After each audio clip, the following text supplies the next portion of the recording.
E aí galera, tudo certo? Aqui quem fala é o Guilherme, professor de Geografia do cursinho Acreditar, seu curso pré-vestibulinho. Na aula de hoje vamos dar continuidade aos domínios morfoclimáticos, falando um pouquinho sobre o domínio das araucárias. Mais uma vez, vamos seguir estes assuntos durante a aula, falando um pouco sobre localização, geologia e relevo, clima, vegetação, solos e hidrografia. Então, no Brasil, nós temos 6 principais domínios: domínio amazônico, do cerrado, os mares de morros, caatingas, araucárias e pradarias. E hoje, então, vamos falar sobre araucárias. Quanto à sua localização, percebemos que o domínio das araucárias está localizado ali na região sul, entre o Paraná e o Rio Grande do Sul. E percebam, entre araucárias e mares de morros, não existe faixa de transição, acabou um, começou outro. E além disso, podemos encontrar algumas espécies da Mata Atlântica no meio da floresta de araucárias e algumas araucárias no meio da floresta, no meio da Mata Atlântica. Quanto à geologia e o relevo, encontramos aí planaltos ondulados com terrenos de origem sedimentares e magmáticas, principalmente basáltico. A principal estrutura sedimentar dessa área é a Bacia Sedimentar do Paraná, com essa rocha chamada arenito botucatu. E o basalto a gente também encontra de monte. Olhem só o mapa físico dessa região. Percebam que temos algumas áreas mais elevadas indicadas em marrom escuro e também vemos outras áreas com amarelo mais claro, indicando essas áreas de sedimentação. Muita atenção quanto ao arenito botucatu. O arenito botucatu é uma rocha sedimentar bastante porosa e que permite a passagem de água por dentro dela.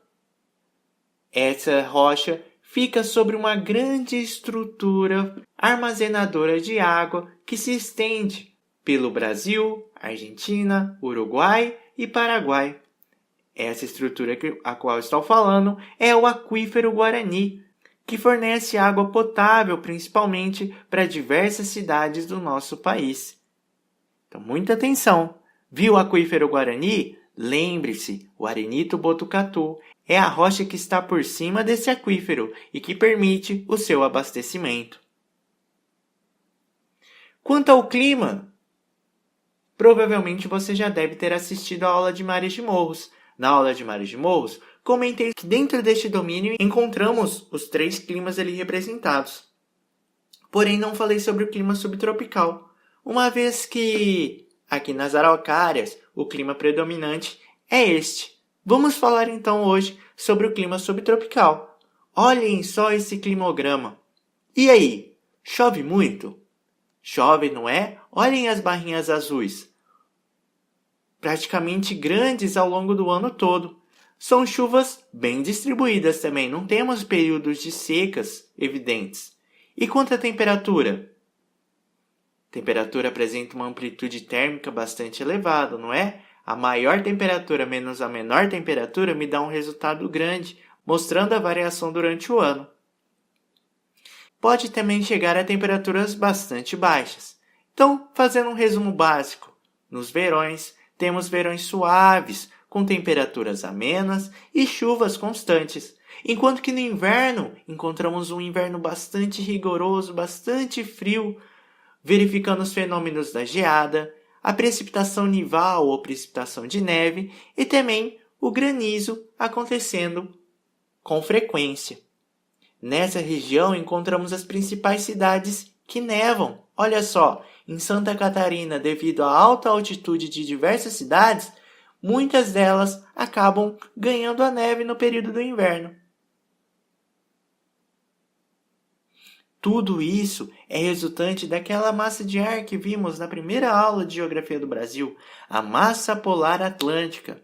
Massa esta formada nas regiões polares sobre o Oceano Atlântico, tendo como característica ser fria e bastante úmida. Essa massa de ar entra no Brasil pela região sul durante o inverno, gerando então toda a frente fria que causa essa queda enorme de temperaturas. Quanto à vegetação deste domínio, o próprio nome fala, domínio das araucárias tem como vegetação a Mata das Araucárias, ou também chamada Mata dos Pinhais. Quanto à sua localização, então, o termo correto para eu me referir à localização seria planalto, meridional, subtropical, úmido. Termos práticos seria o quê? O planalto da região sul com um clima subtropical úmido. Ok? Como característica principal temos o quê? Uma floresta aciculifoliada. O que será aciculifoliada? Já vimos em Amazônia, em Mata Atlântica, que latifoliada era aquela folha grandona. E agora aciculifoliada. Isso significa que as folhas têm formato de agulha. Tudo isso para impedir que a neve que acaba caindo com frequência nessa região queime essa folhinha e consiga sobreviver durante o inverno rigoroso. Essa vegetação, essa floresta também é pouco densa. Eu não tenho várias árvores umas próximas às outras. Eu tenho árvores espaçadas uma das outras.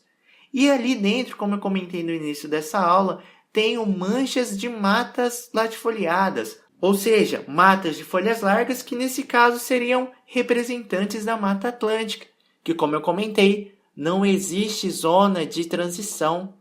Assim, algumas espécies da Mata Atlântica acabam aparecendo perdidas em meio à floresta das araucárias. Olhem só essa imagem. Percebemos aqui à direita as araucárias, lá ao fundo alguma outra espécie de mata latifoliada com folhas largas, representantes da minha Mata Atlântica. Certo? Aqui uma fotinha mostrando essas folhinhas em formato de agulha que impedem que a neve fique represada e fique presa ali, destruindo as suas estruturas.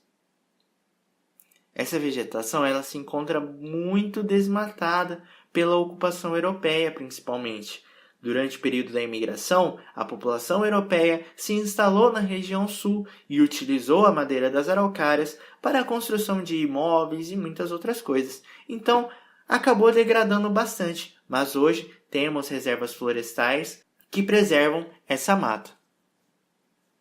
Quanto aos solos, temos a predominância de solos férteis.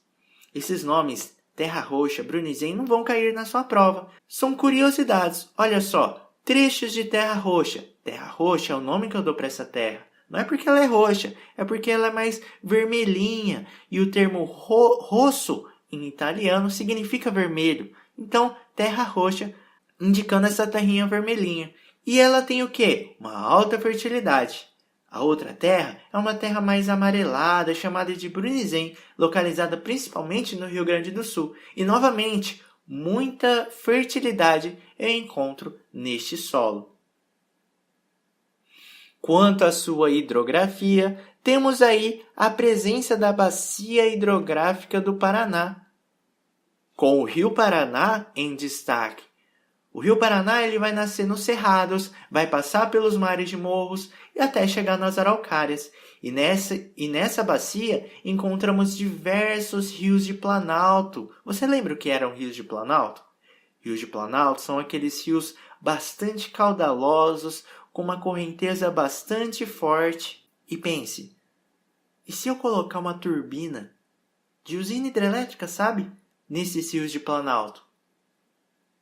Foi isso que pensaram durante a história do Brasil. E aí foram instalando diversas usinas hidrelétricas. Nessa região temos o maior potencial hidrelétrico instalado. Essa bacia hidrográfica é a bacia que mais tem produção de energia hidrelétrica no Brasil. Não se esqueça disso, certo? Quanto aos rios dessa região, precisamos lembrar somente de alguns. Aqui eu coloquei os principais rios. Rio Paranaíba, Rio Grande, Tietê, Paranapanema, Rio Iguaçu e o Paraná. Precisamos lembrar de dois principalmente, o Rio Tietê e o Rio Paraná. O Rio Tietê, ele tem como característica histórica ser um rio bandeirante. Lembra o que eram as bandeiras, os bandeirantes? Eram aqueles exploradores do Brasil colonial que adentravam principalmente o estado de São Paulo, procurando principalmente pedras preciosas, entre outras coisas. E eles utilizaram muito o leito do rio Tietê para conseguir entrar no interior. Nossa, Gui, mas na minha cabeça só vem uma imagem do rio Tietê extremamente poluído.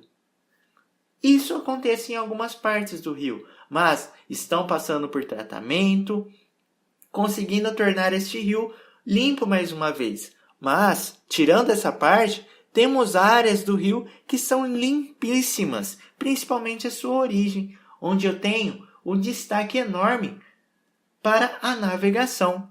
Por meio do rio Tietê, temos ali uma hidrovia muito importante, deslocando soja, cana-de-açúcar, madeira, produtos industrializados ali da região de São Paulo ao rio Paraná, para assim ser transportado para as principais regiões onde o rio passa. Aqui tenho a representação de diversos portos, onde eu tenho o abastecimento e também o descarregamento de diversos produtos transportados. O outro rio de grande importância é o rio Paraná. Neste, temos a usina hidrelétrica de Itaipu, uma usina construída sob o regime militar, por meio de um acordo binacional entre Brasil e Paraguai. Essa usina foi uma proposta de ambos os países que iria ser construída no Rio Paraná, próximo ali àquela tríplice fronteira que comentamos na primeira aula de Geografia do Brasil. Nessa área, temos ali, então, um pedaço da usina que o Brasil é responsável e um pedaço que o Paraguai é responsável. Ambos investiram na sua construção e grande parte da produção hidrelétrica é destinada ao Brasil. Uma pequena parte é destinada ao Paraguai. Pug, mas isso é injusto, deveria ser igual. Não. Olha só o que a gente encontra no site do Itaipu. Com 20 unidades geradoras e 14 mil megawatts de potência instalada, Itaipu fornece cerca de 17% da energia consumida no Brasil e 75% do consumo paraguaio. Ou seja, o pouquinho que o Paraguai recebe consegue abastecer 75% de todo o seu país. Já a grande quantidade que o Brasil recebe só abastece 17%. Isso por conta do tamanho dos dois países e também pelo desenvolvimento industrial, que é maior no Brasil do que no Paraguai. Essa usina você tem que lembrar também que é uma das mais importantes do Brasil, com uma produção enorme de energia, conseguindo abastecer região sul, sudeste, centro-oeste, principalmente. Tá certo? Alguma dúvida até aqui? Para finalizar, vamos fazer uma questão. Tendo como base os domínios morfológicos descritos por Absaber, numa viagem pelo Brasil, as paisagens reproduzidas nas figuras 1, 2 e 3 pertencem respectivamente aos domínios. Olhem só essas figuras. Quais domínios a gente pode referir a cada uma dessas imagens? Bom, a imagem 1 a gente vê estruturas parecidas com cactos, concordam? Cactos de um lado, cactos do outro, bastante espaçados, com uma vegetação rasteira ali predominante. Onde será que eu tenho esse tipo de vegetação? Vamos colocar uma imagem colorida? Olha só que bonita! Onde eu encontro esse tipo de vegetação? Domínio das caatingas. Lembrem-se, vi estruturas xerófilas ou xeromórfilas. Ou melhor, cactos. Viu cactos? Onde que vai ter principalmente? Região das caatingas. Vamos para a imagem 2.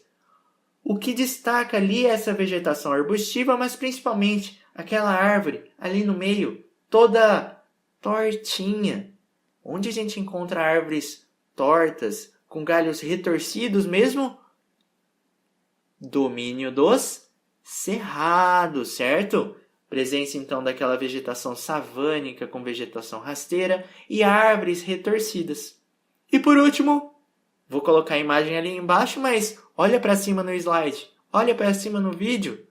A gente já viu a representação dessa figura 3, não é? Qual é esse domínio? Domínio das araucárias. Então 1 é caatinga, 2 é cerrado e 3 araucárias. A alternativa que acaba sendo correta é a alternativa C, onde eu tenho a representação de 1 caatinga, 2 cerrado e 3 araucária.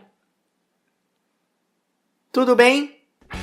Encerramos assim mais uma aula de Geografia do Cursinho Acreditar, onde falamos sobre domínio das araucárias.